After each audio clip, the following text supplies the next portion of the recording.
दिन, बस 15 दिन। अगर इस समय तक खुद अवैध निर्माण नहीं हटाया तो बुलडोजर आएगा। और ये किसी प्रशासन का नहीं, बल्कि देश की सबसे बड़ी अदालत का सख्त आदेश है। सुप्रीम कोर्ट ने साफ कर दिया है, जो अवैध है वो हटेगा ही। और सुप्रीम कोर्ट के इसी फैसले के बाद मेरठ में हड़कंप मच गया है। कई महिलाएं सड़क पर बैठकर रोने लगी, क्योंकि इनके सर पर उनका आशियाना, मतलब उनका घर टूटने का संकट मंडरा रहा है। क्योंकि घर सिर्फ ईंट इमारत से नहीं बनता, उसमें किसी परिवार की पूरी जिंदगी बसती है। और अगर वही घर अवैध हो तो क्या भावनाएं कानून से बड़ी हो सकती हैं? मेरठ में आज यही सवाल हजारों लोगों के मन में खड़ा हो गया है, क्योंकि सुप्रीम कोर्ट ने तो साफ कह दिया है कि जो अवैध है वो हटेगा ही, किसी भी कीमत पर हटेगा। और जैसे ही यह फैसला दिल्ली से मेरठ पहुंचा तो मेरठ की आवास विकास परिषद की कॉलोनियों में सन्नाटा छा गया। कई महिलाएं सड़क पर बैठकर रोने लगी। लोगों को अपने घर टूटने का डर सताने लगा। लेकिन दूसरी तरफ अदालत ने साफ कर दिया कि कानून नियमों से चलता है, भावनाओं से नहीं। दरअसल ये मामला कोई 1-2 साल पुराना नहीं है। मेरठ के आवास विकास परिषद की कई कॉलोनियों में वर्षों से आवासीय मकानों में अवैध निर्माण और व्यावसायिक गतिविधियां चलने की शिकायतें सामने आ रही हैं। जैसे कई घरों में स्कूल चल रहे हैं, कहीं बड़े अस्पताल और डायग्नोस्टिक सेंटर, तो कहीं बैंक और बड़े बड़े कमर्शियल कंपनियां।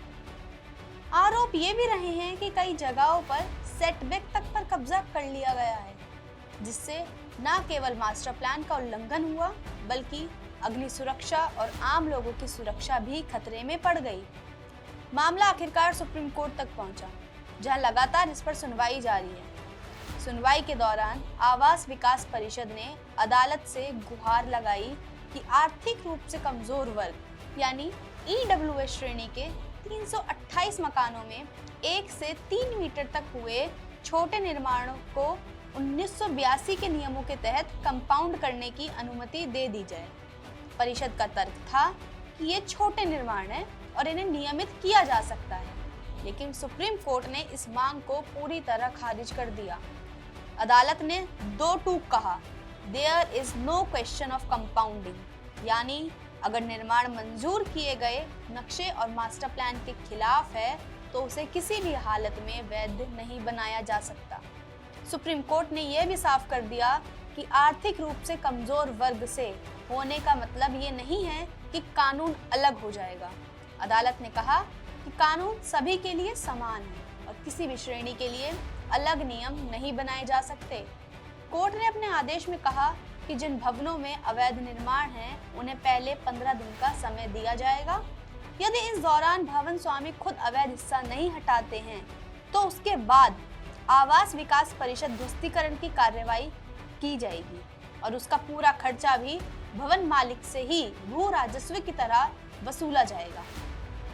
सुनवाई के दौरान अदालत ने आवासीय इलाकों में चल रही व्यावसायिक गतिविधियों पर भी कड़ी नाराजगी जताई। कोर्ट ने कहा, अगर किसी भवन का नक्शा आवासीय उपयोग के लिए हुआ है तो उसमें स्कूल, अस्पताल, डायग्नोस्टिक सेंटर, बैंक या अन्य व्यावसायिक गतिविधियां नहीं चलाई जा सकती। अगर व्यवसाय करना है तो उसके लिए वैध व्यावसायिक परिसर का उपयोग किया जाए। एक मामले में जब एक पक्ष ने दलील दी उनके डायग्नोस्टिक सेंटर के पास मुख्य चिकित्सा अधिकारी यानी CMO का प्रमाण पत्र है, तब भी सुप्रीम कोर्ट ने सख्त टिप्पणी की। अदालत ने पूछा कि आखिर ऐसा प्रमाण पत्र किस आधार पर दिया गया। इतना ही नहीं, संबंधित CMO का नाम मांगा गया और यहाँ तक कहा गया कि जरूरत पड़ने पर उन्हें भी तलब किया जाएगा। अदालत का साफ संदेश था, किसी भी अधिकारी की अनुमति कानून से ऊपर नहीं हो सकती। सुप्रीम कोर्ट ने सुनवाई के दौरान हाल के वर्षों में हुई आग की घटनाओं का भी जिक्र किया। अदालत ने कहा कि लखनऊ और दिल्ली के मालवीय नगर जैसी घटनाएं बताती हैं कि अवैध निर्माण और संकरी गलियां आपदा के समय कितनी बड़ी त्रासदी बन सकती हैं। ऐसे में लोगों की जान के साथ कोई समझौता नहीं किया जा सकता।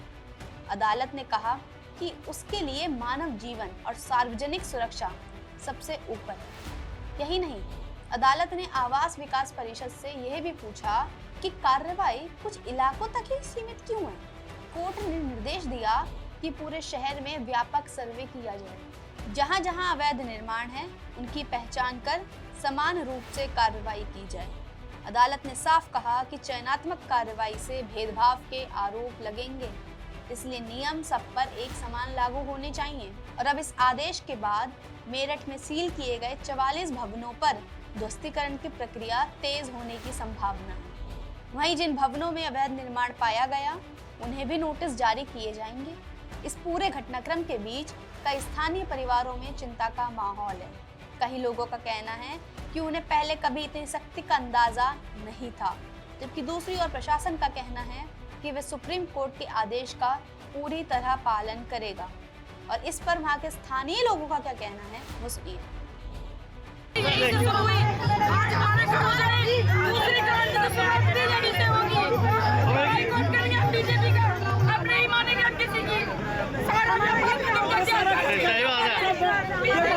क्या बात है, अपनी सरकार है, कुछ भी सरकार ना लूट लिया, इस सरकार ने लूट लिया।